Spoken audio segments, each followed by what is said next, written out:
So here we go. Trauma is the glue that sticks us all together.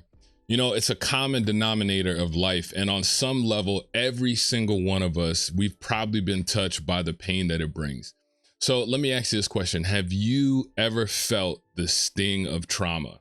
Now, when you think about that, maybe certain people, certain scenarios, they come to mind, but there's a different type of trauma that may not be so obvious. And in all reality, sometimes it's what we didn't get that can hurt us the most. And on this episode, I want to dive into how this childhood trauma may be ruining your relationships, and you probably don't even know it. So if you're ready to learn with me, let's dive in.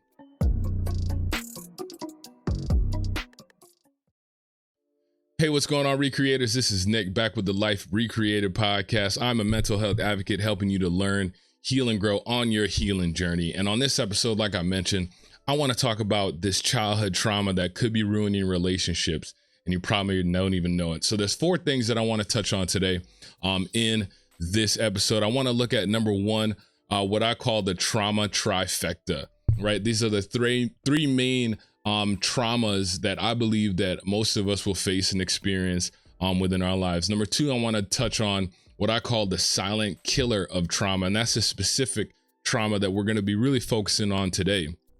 The third thing I want to touch on is I want to look at a Bible character in the Bible where I saw this story unfold and play out and see how this really impacted some of his relationships and how it can really reflect some of the things that we see in our own. And then lastly, I want you to stick around to the end because I want to kind of look at 7 signs of how this trauma can play out in our life. So let's first start off the trauma trifecta. What do we call the trauma trifecta? So the trauma trifecta, I believe, is made up of these 3 main areas that we experience trauma. And I want to focus on today the main root one that we probably experience in our childhood and not really recognize that we experience it. And that's called emotional neglect, right? Emotional neglect is one of the unseen traumas in our life. And it probably happens to a lot more of us than we actually recognize. So what is emotional neglect? So emotional neglect is this: not getting the care and the understanding that you need from others, making you feel lonely or unimportant. So not getting that care that we need. Why do I say that this is such a unseen and traumatic situation that happens to us? Is because a lot of times when we're growing up, especially as children, there are things that we need. There are essentials that we really need growing up as children that we don't know that we didn't get a lot of times. You know, our parents, I know, and I'm just kind of just speaking from my own perspective.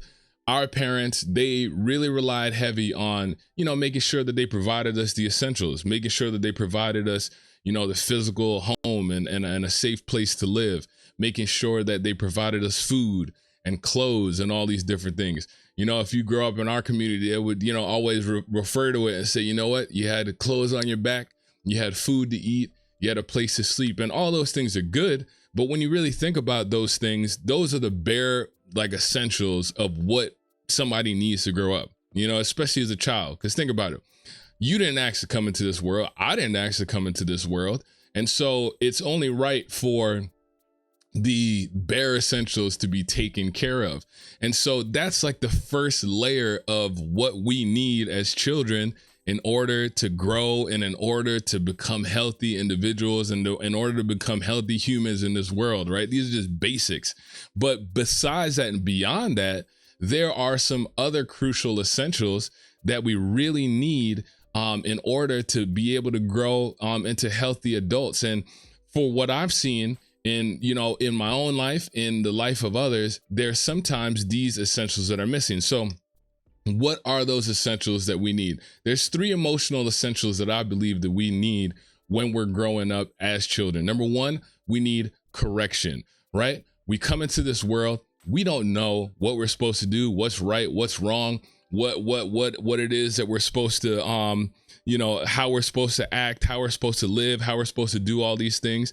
The Bible tells us in Proverbs chapter 29, verse 17, It says this to parents: discipline your child and he or she will give you rest. He or she will give you the delight of your heart. So the Bible is even telling us that as children, we need some type of correction. We need some type of figure in our lives, in a loving and in an emotionally safe way that can give us some correction. Now, we got to be honest, and this kind of ties into some of the other traumas that we deal with. Sometimes that correction isn't really given to us in the nicest way, right? I mean, that's the simplest way I could put it, right?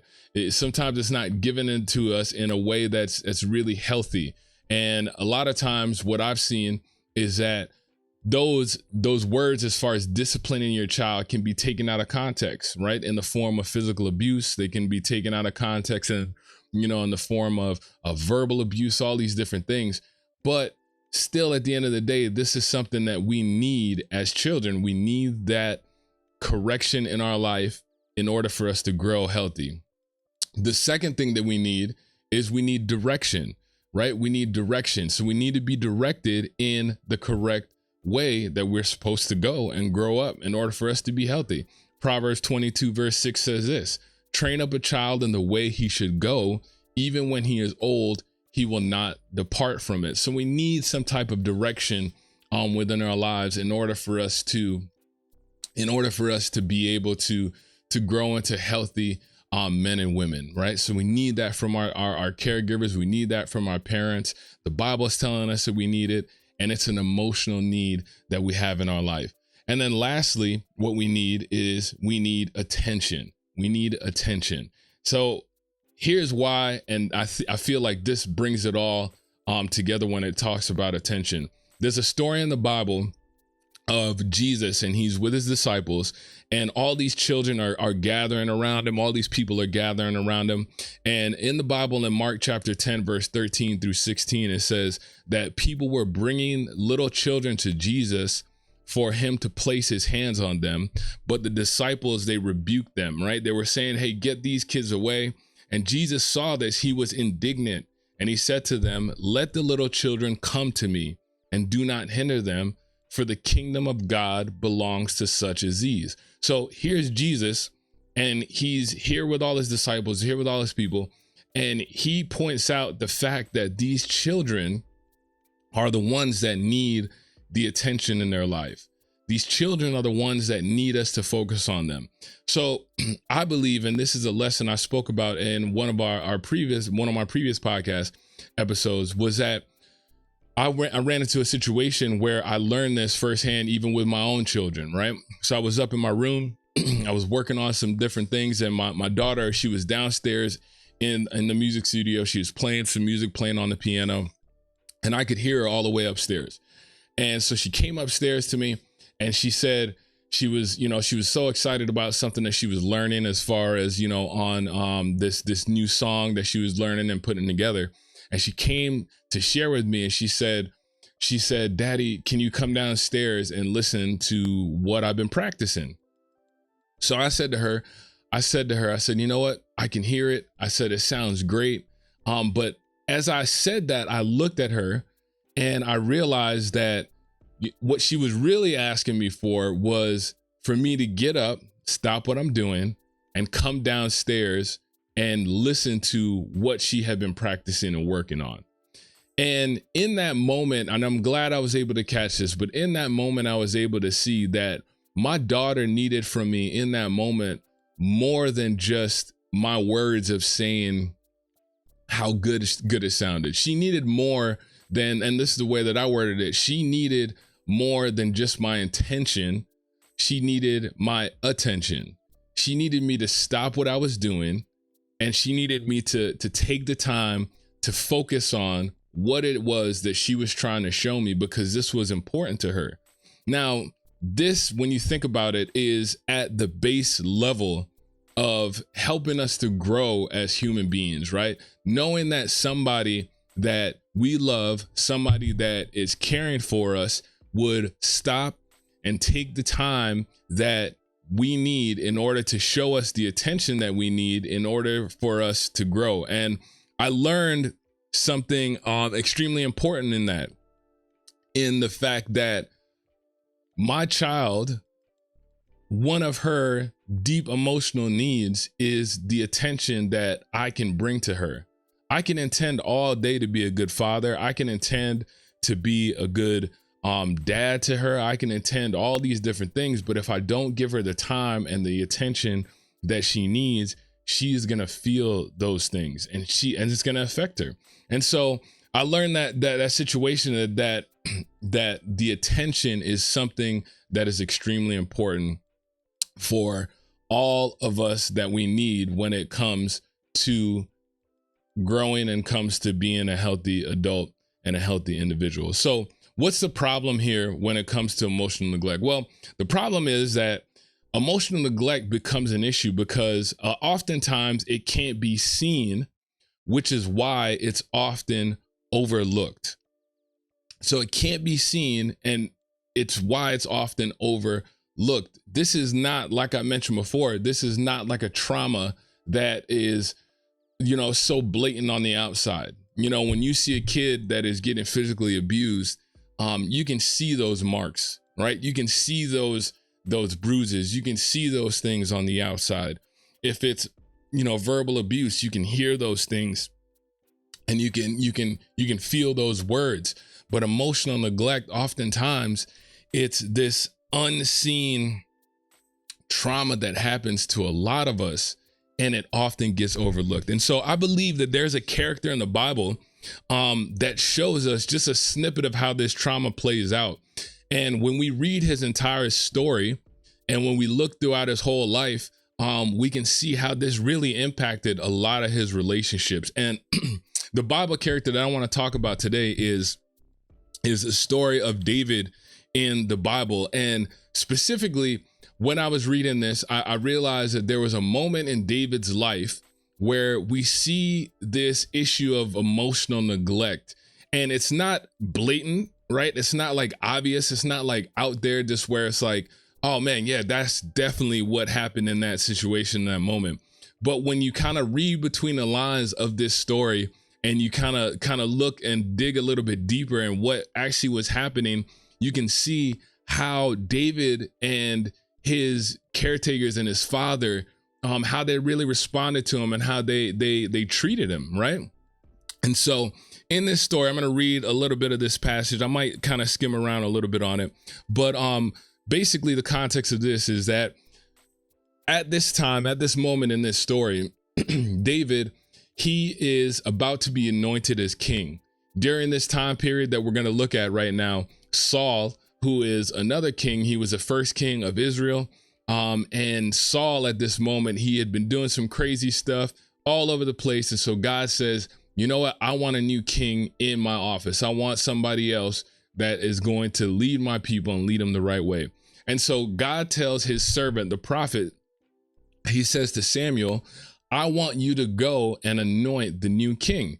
And so Samuel says, okay, I'm down. I'll definitely do it. He says, where do you want me to go? So God tells him, he says, I want you to go to Bethlehem, and I want you to see the man, his name is Jesse, and I want you to see and anoint the new king who is going to be one of his sons. And so when we pick up the story, this is what it says here in that story with Samuel and Jesse. So Samuel, he goes, he fills his horn with oil, and he goes and he says, I'm going to send you to Jesse, the Bethlehemite, for I provided for myself a king among his sons. So Samuel said, how can I go? And if Saul hears this, right? So if the king hears about this, he's going to kill me.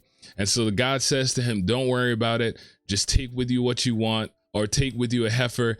And you say, I've come here to sacrifice to the Lord, and invite Jesse to sacrifice, and I will show you what to do. So he says, God says to Samuel, invite this man, Jesse, tell him that you're sacrificing to God, and I'm going to show you what you're going to need to do. So picture this now. Samuel goes, he finds this man, Jesse. He says, I'm here to sacrifice. Bring all your sons here so that we can do this sacrifice, so that we can do all of this together. And so verse 5 in this, it says this, And he says, I've come to sacrifice to the Lord. Consecrate yourselves and come with me to the sacrifice. And so he consecrated Jesse and his sons and invited them to the sacrifice. Now, here's the first thing I want you to recognize in this, and this is going to make sense here in a little bit.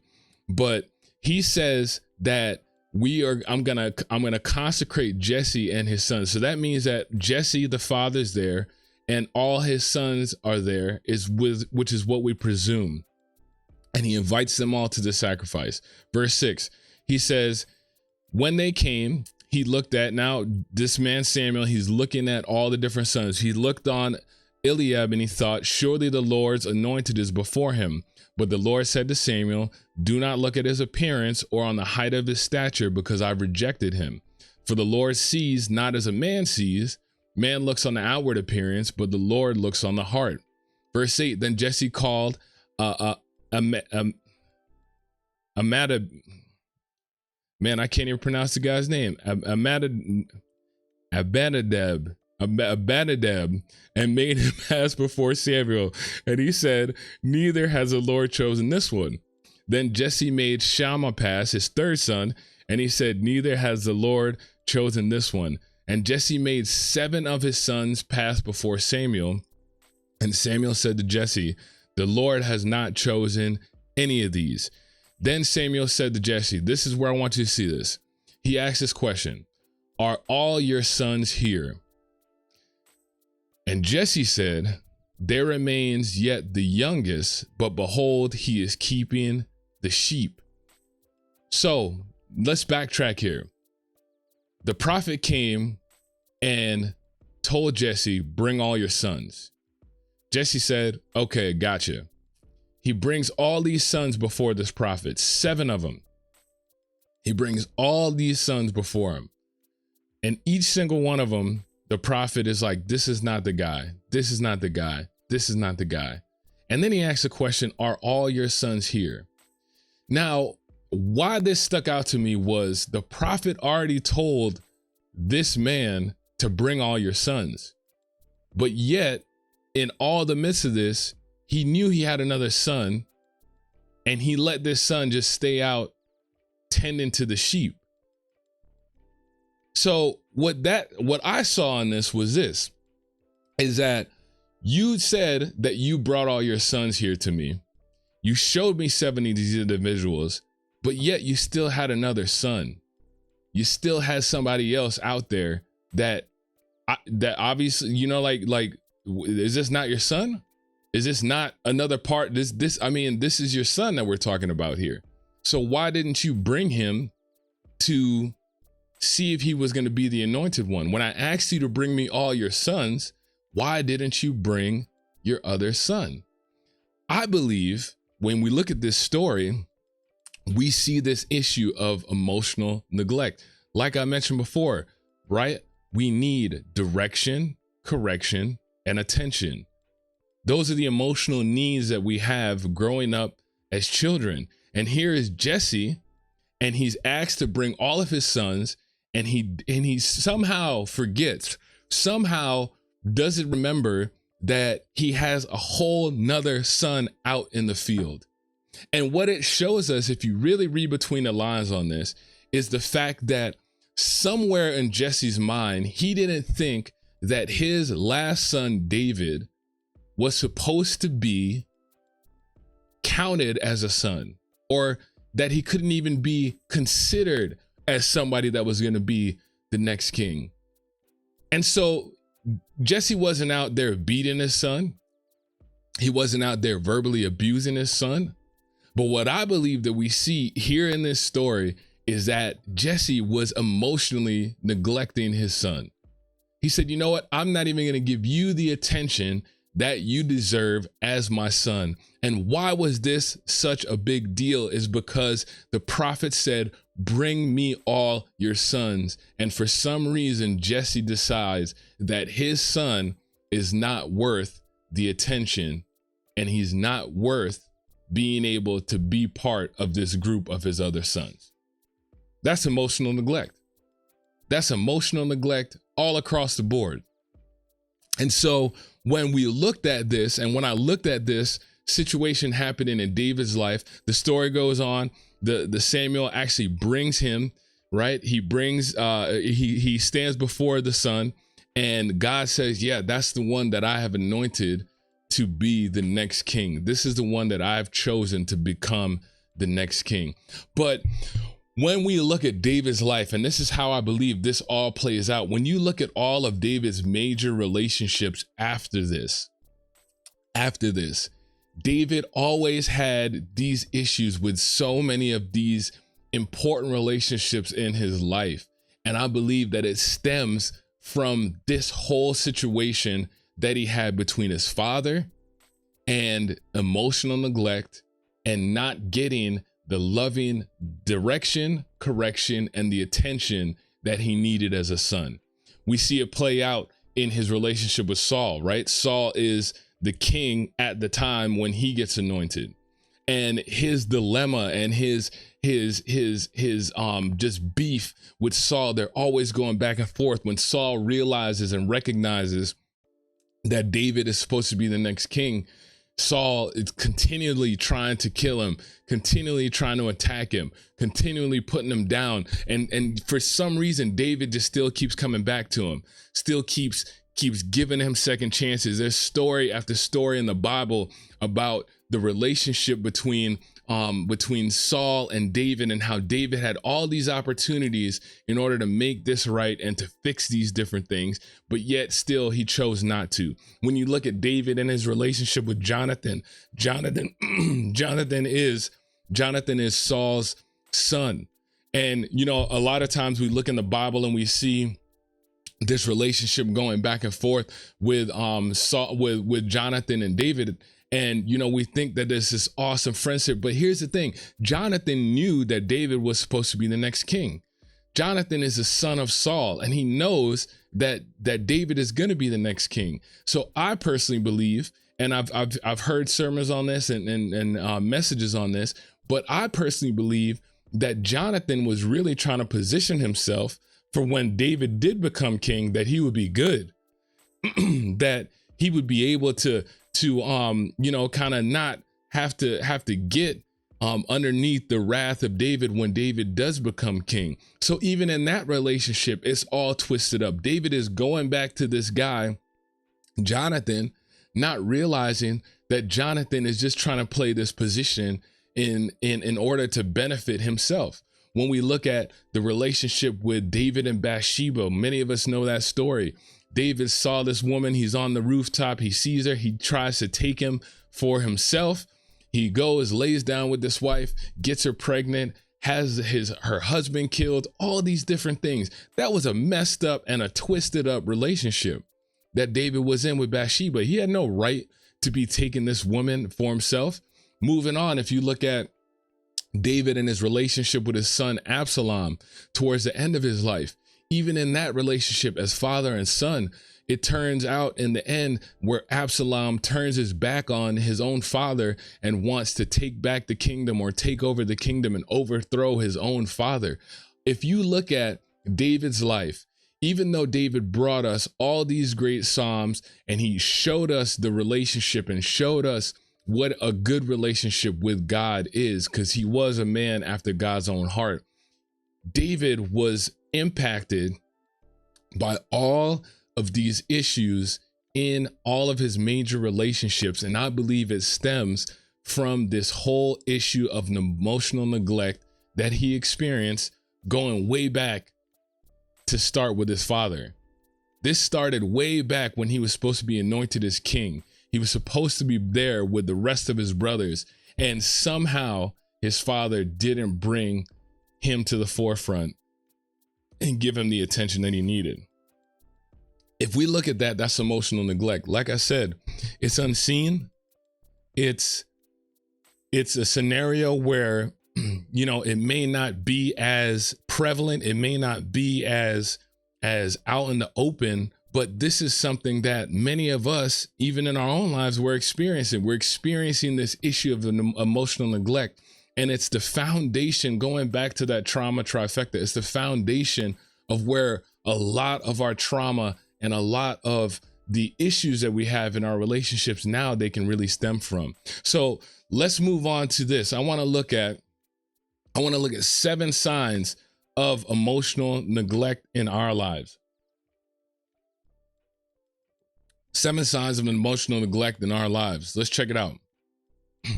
Number 1, feelings of loneliness. Feelings of loneliness. So have you ever, and I've experienced this, I actually had this happen to me last year. It was probably one of the first times that I've had this experience be so raw and so real in my life. But it was a moment about mid-time last year where I just was overcome by like this feeling of loneliness, this feeling of not feeling like I had anybody with me in my corner. And that doesn't really make a lot of sense to me when I think about it, because I have my wife, I have my family, I have good friends, I have good relationships, but I was overcome by this strong feeling and impact of just loneliness. And in a relationship, think about how, if you're in a relationship and you feel this feeling of loneliness, how that would affect how you respond in that relationship. If you're with somebody and yet you feel alone, yet you feel that you are on your own in that, how can you really develop that emotional intimacy with someone when you have this deep core desire of loneliness? And what I'm talking about here, when we talk about the feeling of loneliness, talking about that deep core feeling that you feel on the inside. Not like the feeling like, all right, it's the weekend and I ain't got nobody to kick it with. I don't got nobody to spend any time with. I'm talking about that deep feeling that you have where you feel like there's nobody there to really have your back. I would imagine that probably David felt like this. And the way we can probably know that is when we read through the Psalms. When we read through the Psalms in the Bible, you hear David constantly talking about how alone he felt. Where was God? Where are you at in these moments that I need you? And so one of the first signs that we experience in our relationships is this feeling of loneliness, right? Number 2, what we can feel in our relationships or a feeling of emotional neglect is feeling that no one can understand you. Feeling like no one can understand you. How can you relate to that? Can you really relate to that? If you can relate to that, I'm probably somewhere along the lines, you probably dealt with this experience of emotional neglect where you just feel like no matter where you go, you just can't, you can't fit in. You don't feel like you fit in any kind of situation. And I felt like that before within my own life, right? Feeling like nobody can understand, nobody can relate to you, right? Number 3, let's check this out. Feelings of being alone, even in a relationship. Feelings of being alone, even in a relationship. So think about how this would affect us, right? If we were in a relationship and we felt alone all the time in the relationship, how do you think that the other person is really going to respond to us and really going to work with us on that? Just having these feelings of feeling like nobody's there for us, nobody's got our back, nobody's there to help us, nobody's there to be with us, and even when we're in the midst of a relationship.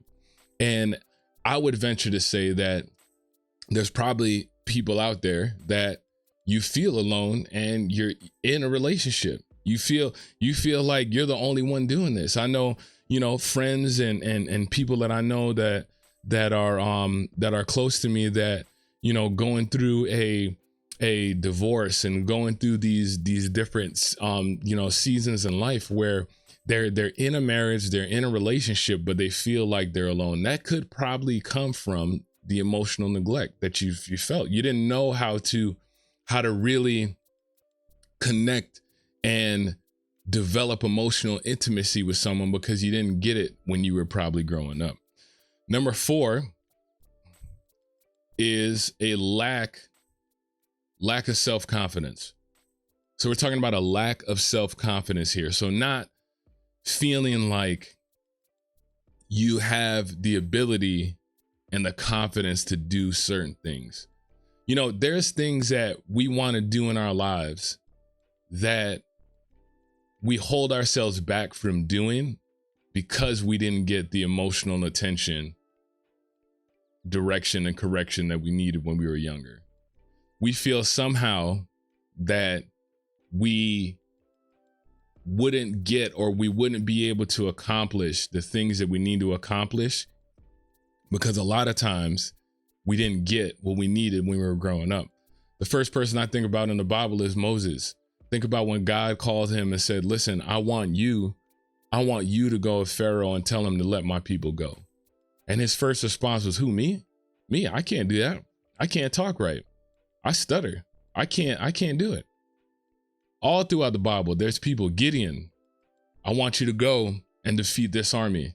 Who, me? Nah, I'm like the least of these. And when you look at their story and look at how they grew up, you see all these little pieces and all these little moments where they needed that attention growing up and they didn't get it. And that's how it kind of played out in their lives, right? Number 5, with emotional neglect, you expect it from others. You expect it from others. This is a big thing because what I mean by this is that a lot of times when we experience emotional neglect growing up, we expect that the relationships that we're going to get into are going to give us the same thing. We're going to get neglected in that relationship. This is why sometimes we can get into a relationship and we, for some reason, think that the person that we're with, the relationship that we're in, they're just not going to give us what we need in our relationship. They're not going to give us that emotional connection. They're not going to give us that emotional attention. They're not going to give us the fuel that we need emotionally. And so we just expect it from others. And look, when you expect these things from others, that's what you're going to get. That's what you're going to get. I was working with a client the other day and, she was telling me about, some issues and things that she had growing up and experiencing with her daughter and those different things. And, her daughter lying and all these things. And now she's dealing with a relationship where I'm working with her and I'm like, okay, because of what you experienced in your past and because of that expectation that you had of always being lied to, of always being deceived, I said, do you think that maybe you're transferring that into this relationship now where you expect somebody to lie to you all the time? You expect somebody to deceive you all the time. And that's why you put it out there like that. That's why you respond like that. That's why you come off like that, because you're expecting somebody to lie to you. You're expecting somebody to not be honest with you. And when we experience emotional neglect in our lives, this is what we'll put out into the world. And so we expect it from others. Number 6, we don't have the confidence that others will take note of your emotions. So we go into these relationships. When we experience emotional neglect, we can oftentimes go into these relationships and we don't have the confidence that the people that we are getting into relationships will take our emotions seriously. And here's a lesson that I learned with that, even in my own relationship, was that when I don't have the confidence that someone else is going to take my emotions seriously, I oftentimes will not express or share any of those emotions, because I feel like if you're not going to take my emotions into consideration and you're not going to handle them with care, then why would I want to share that with you? Because of what I experienced in my past. This is, I feel like, one of the wrestles that most of us as men struggle with when it comes to our emotional intelligence, our expressing our emotions. is so often when we were growing up as young boys, we were told that we shouldn't express our emotions. We were told that the way that we express our emotions are wrong, or that it's feminine to express your emotions, so therefore you shouldn't express them. And so when we grow up hearing that message, and then we become men and we get into these relationships with women and our partners that say, I want you to open up to me, I want you to share that emotional intimacy with me. Well, if I've been emotionally neglected as a child, I don't want to risk that. I don't want to go into that territory, because that's uncharted territory, man. That's like, we're diving into the deep end on that one.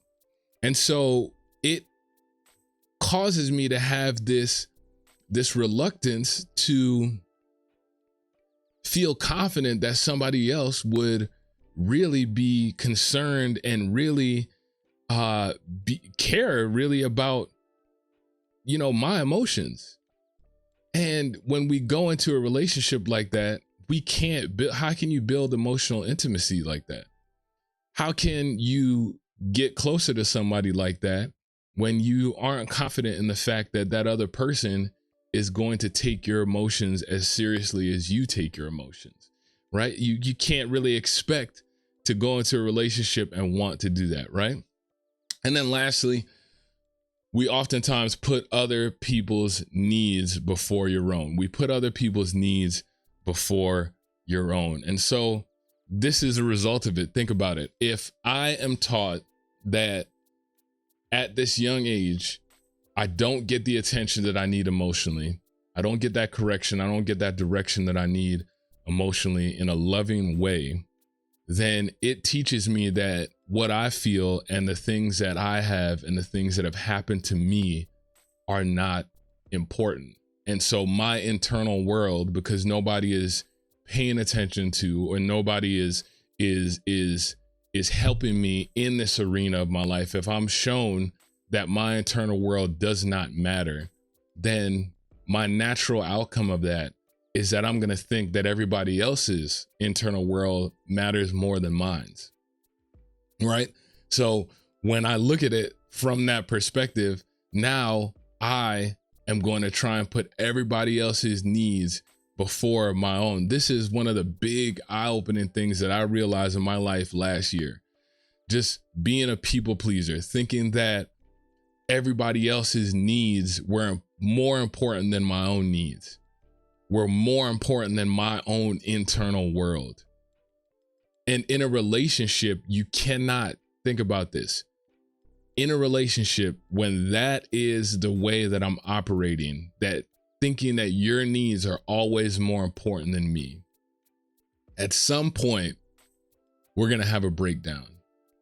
Because at some point internally, my world is gonna be frustrated.